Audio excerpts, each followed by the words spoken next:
So we got our first ever batch of Sims 4 creator kits recently, and I want to talk about them because they actually do feel quite different to regular kits. For those of you who don't know, we obviously have Sims 4 kits, of most of which I own, apart from a few that I don't really like. But I've already purchased these and it's saying I haven't purchased them. Oh gosh, we're already starting off with the disaster. I swear to God, I purchased these for £10 each, by the way, double the price. Now I don't have them anymore. Okay, well, I'm just gonna, I don't know what I'm gonna do.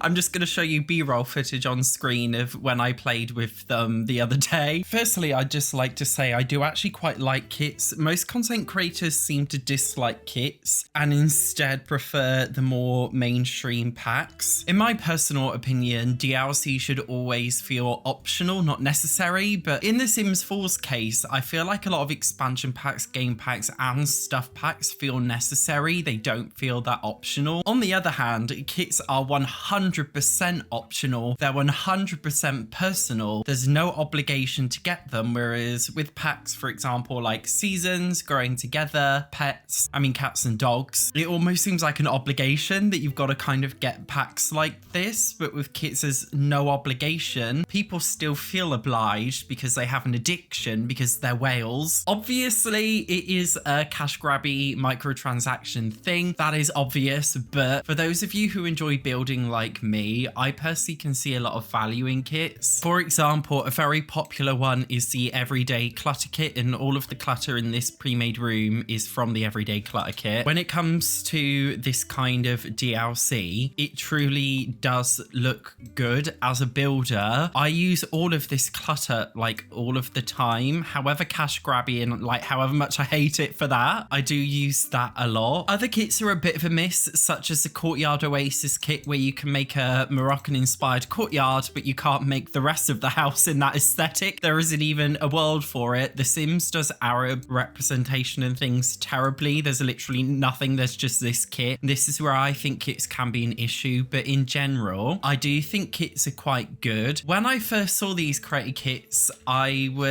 didn't really know what to think, to be honest. To release a kind of DLC that's 100% created by a CC creator, but published and sold by EA, it's not something that they've ever done before. It is something that we do see in some other video games. I personally first thought this is a good idea, but having a think about it, I'm not too sure, and here's why. Firstly, I would just like to say custom content creators are pretty good at making their stuff. In fact, the two latest creator kits that came out are really good. I think the objects look really nice in the cozy kitsch kit, whatever it's called, and the sleepwear slumber, happy slumber, I don't know what it's called, that one as well. It looks really good. But the first issue I think I have is the inconsistencies in design, aesthetic, and quality. You can definitely tell just by looking at these two kits that they're genuinely not made by EA. Like, it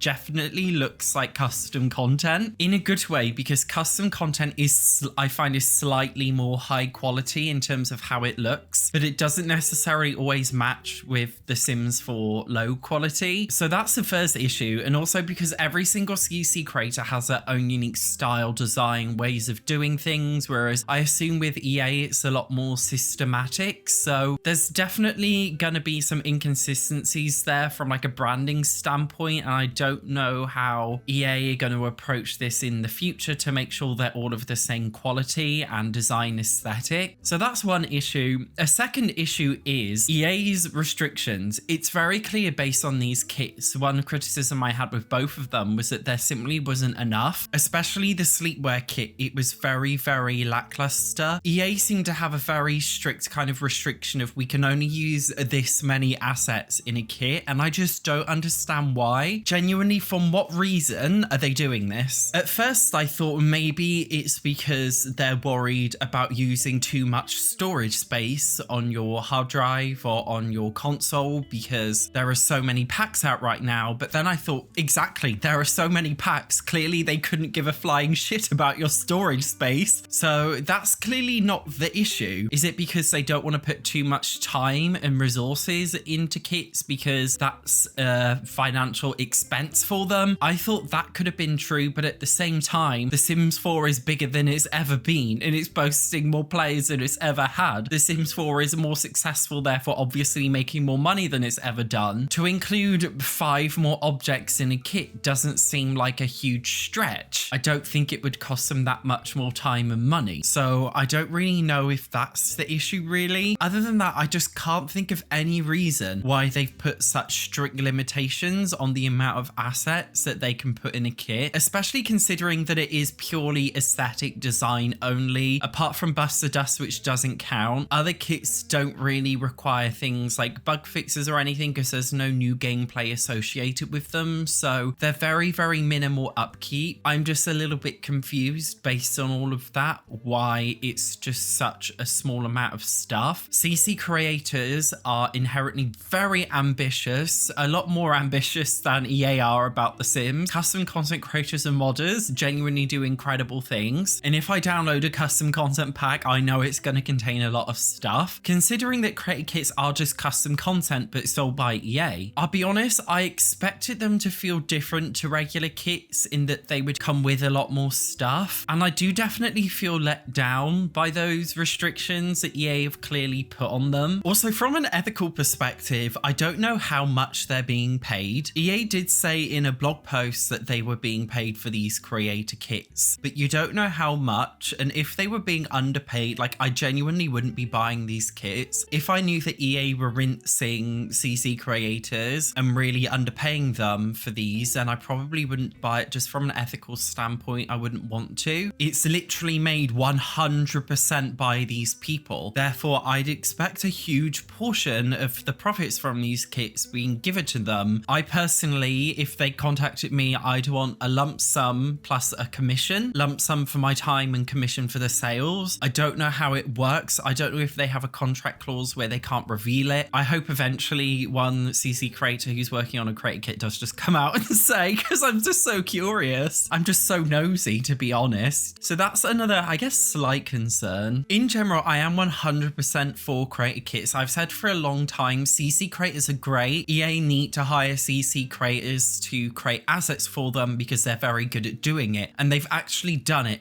But I just feel like with the way that perhaps they've implemented it, it's not really the best. I think definitely the strongest issue for me is the limited amount of assets, because they're definitely incredibly stingy with it for literally no reason at all. Another issue, a big issue I think as well, is maybe giving them way too much creative control, because according to a blog post, EA are basically giving the CC creators full creative control to do what they want and what they think is best, which in many ways is a good thing, but in other ways it's not so great because it can cause some bias. For example, with the latest Slumber Party kit, there was literally like nothing for male Sims. I think there were like 3 pajama sets off the top of my head. I wouldn't know because EA have literally uninstalled the kit. They've removed it from my game, so I don't know. But from that video, I believe it was like 3 things, which is not very good. Perhaps I think they need to make a little bit more of a balance between giving the creators full control versus making sure that there's a general framework. For example, EA saying to creators who make cast kits, unless it's a kit for a specific gender, it's important to include roughly an equal amount of stuff for both male and female Sims. Because even though I thought all of the stuff in the Slumber kit looked really, really nice, there wasn't really an equal amount of stuff in my personal opinion. And I felt a little bit let down maybe as a male Simmer, and that's something that could have been prevented, not by the CC creator, but by EA themselves, in terms of making sure they set a standard and then giving them full creative control within that standard. In general though, I would say,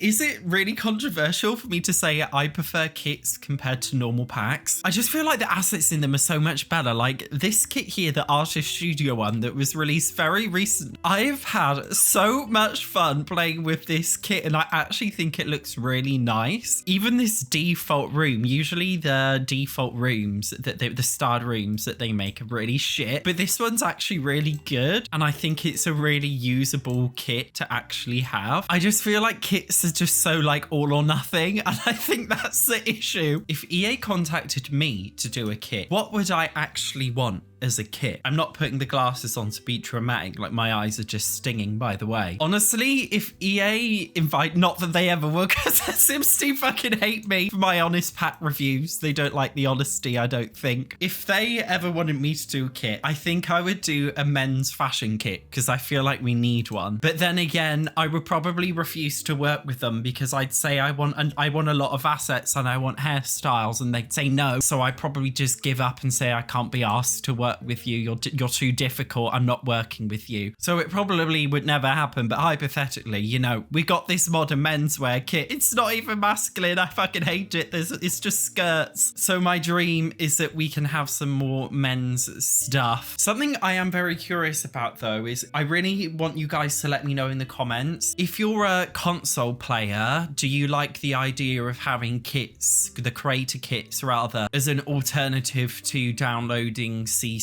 And as a PC player, my question is, why do you purchase kits if free CC exists? Because creator kits are basically like free custom content that is basically a lot smaller in size. So I'm curious, especially from the PC players, why do you feel it's necessary to buy a kit for yourself when you could simply access custom content for free? I'm just curious, that's all. If you do plan on buying any Sims 4 packs, kits, or whatever else, make sure you get them from Instant Gaming. As you can see, the prices are extremely low. Even a lot of Sims 4 kits are generally cheaper. They're also selling a lot of popular trending games right now. So any kind of game you want, you can get it from here, including The Sims 4 Life and Death, which as you can see is already at a huge discount. I will put the link in the bio of this video. In the meantime, if you want to see how much fun I actually had with the Sims 4 Artist Studio kit, then make sure you check this video out here because I actually thought it was a really fun kit to play with. I did that whole like paint by reference thing and it was really cool. Anyway, thank you very much for watching. I will see you in the next video.